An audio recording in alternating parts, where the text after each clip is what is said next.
So how old are you, bro? Bro, I'm only 18. You? I'm 20 right now. Oh, cool. You graduate? Yeah, I already graduated high school in like 2022. Oh, hell yeah. How was that for you? Man, I don't even know how I did it because half of it was all the pandemic stuff. Yeah. I wasn't even in class. They just like kind of let me go through it. My name is Gabe. I'm 20 years old, and right now I work at United Way as a public ally. I've lived in Tucson all my life, and I went back and forth from Nogales to here when I was younger. My high school experience was strange. My first year went pretty well. I wasn't involved in many clubs or extracurriculars, but I did all right in my classes. And then my sophomore year is when the pandemic happened. So I went to half of that year and kind of dropped out of high school for like another year until I reapplied for the Innovation Tech High School where I finally finished up. After I graduated high school, I felt pretty lost.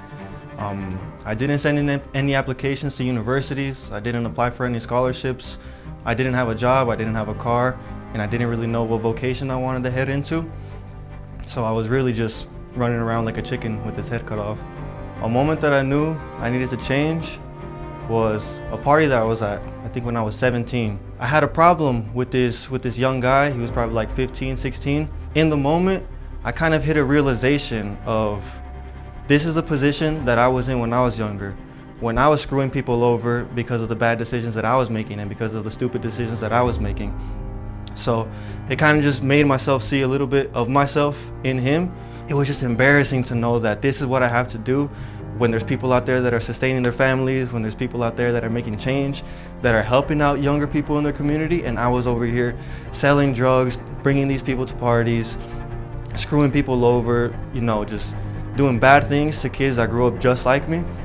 And that was the instinct where I kind of knew, no, I wanted to do the opposite. You know, I run this program that's kind of dealing with like, they call it opportunity youth, 16 to 24-year-olds. Yeah.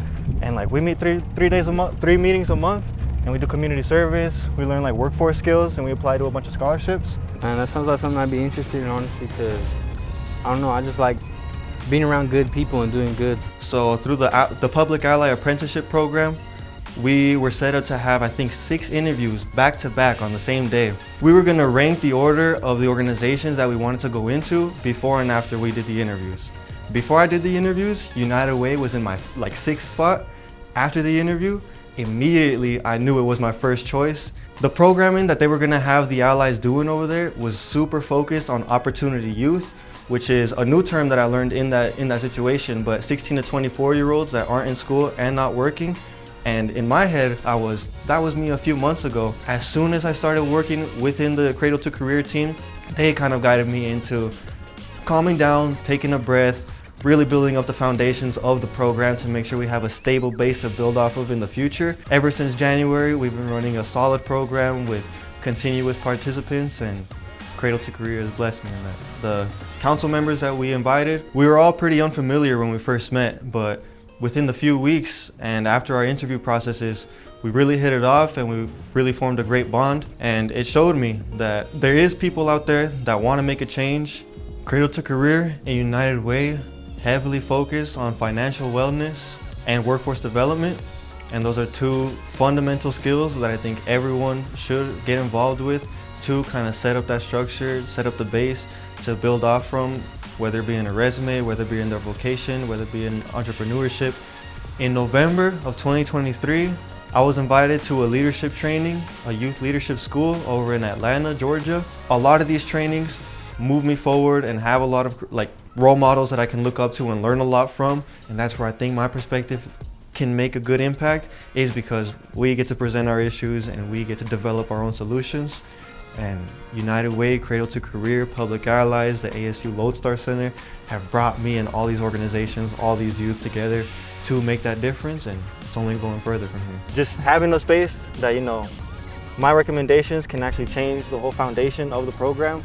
Yeah. It's been super beneficial. And if another youth asks for my advice, I would say to define the fundamental skills that you need in life to succeed and try your hardest to master them. You can move straight, you can move left, you can move right, you can move horizontally, you can move diagonally, but as long as you get closer to your destination, like, that's all that matters.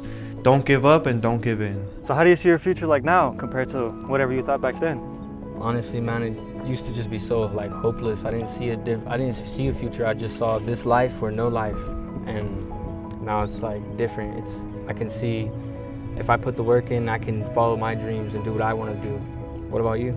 Yeah, pretty similar, you know, like I always thought that I was stuck in the box of the cards I was dealt, you know, like where I was gonna stay within the 100 meters that I was born and never really move out of there. Ever since I stepped into these different environments and I got to meet these different people, I've gotten to all these opportunities just by taking like one step, by meeting one staff member at an organization. It's like shown me all of this huge network. It's like, it changed my life, you know. It's people that I'm never gonna forget about.